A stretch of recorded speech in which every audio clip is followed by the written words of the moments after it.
जय श्री राम जय महाराज जी।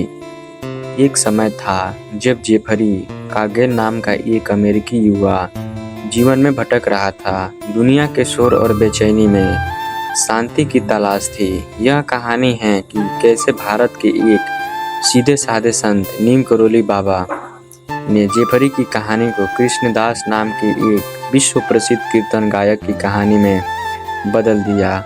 जेफरी ने अपने शुरुआती जीवन में पश्चिमी संस्कृति के कई उतार चढ़ाव को देखा। उन्हें पहली आध्यात्मिक रोशनी तब मिली जब वे अमेरिका या आध्यात्मिक गुरु रामदास के संपर्क में आए। रामदास ने उन्हें एक ऐसे सिद्ध संत के बारे में बताया जिनकी उपस्थिति मात्र से ही हृदय में प्रेम का सागर उमड़ जाता था। ये थे श्री नीम करोली महाराज जी।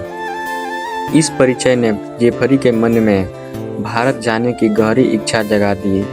1970 के दशक की शुरुआत में जेफरी भारत पहुंचे और उत्तराखंड के नैनीताल के पास स्थित कैंची धाम में महाराज जी से मिले। उनका पहला अनुभव किसी चमत्कार से कम नहीं था। महाराज जी से साधारण धोती पहने एक कंबल ओढ़े हुए थे, बिल्कुल सामान्य दिखते थे, लेकिन उनकी आंखें ऐसी थी जो आत्मा के आर पार भी देख लेती थी। महाराज जी ने जेफरी के अतीत या भविष्य के बारे में बिना कुछ पूछे बस उनसे प्रेम किया। जेफरी ने वहाँ के आश्रम के जीवन को अपनाया जहाँ सब कुछ सरल था। सेवा, मौन और लगातार राम और हनुमान नाम के कीर्तन।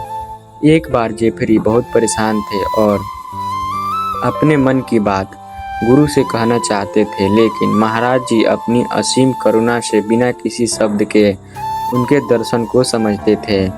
वह अक्सर जेफरी से छोटी छोटी बातें पूछते या अचानक कोई कार्य करने को कह देते, जिससे जेफरी का अहंकार टूटता और उनका हृदय खुलता जाता। महाराज ने जेफरी को कोई जटिल दर्शन नहीं सिखाया। उनका मुख्य संदेश था, सब प्रेम है और सत्य बोलो, प्रेम करो, सेवा करो। इस सरल प्रेम और सेवा के वातावरण में जेफरी को पहली बार महसूस हुआ कि उन्हें किसी ने बिना शर्त स्वीकार किया है। यह वह प्रेम था जिसकी तलाश उन्हें पूरी दुनिया में थी। एक दिन महाराज जी ने जेफरी को अचानक वापस अमेरिका जाने का आदेश दिया।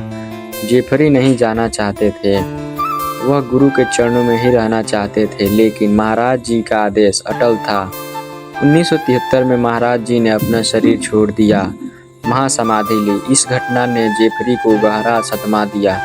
उन्हें लगा कि उन्होंने दुनिया में एकमात्र ऐसा प्रेम खो दिया जो उन्हें मिला था। वापस अमेरिका में वह वर्षों तक नशा और अवसाद के अंधेरे में भटकते रहे।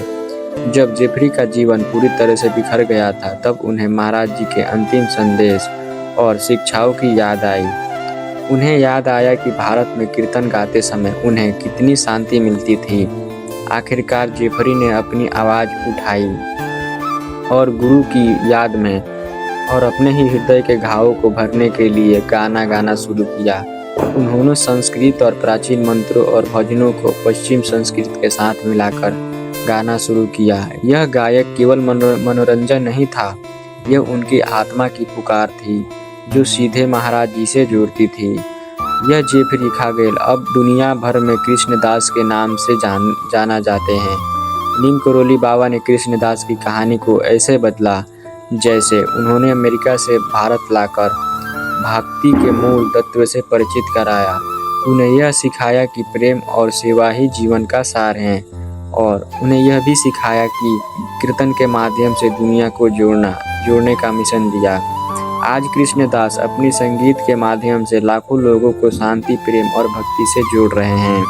उनकी हर धुन महाराज जी के उस सरल निस्वार्थ प्रेम की गूंज है जिसने एक अमेरिकी हिप्पी की जीवन यात्रा को भक्ति का मास्टर बना दिया।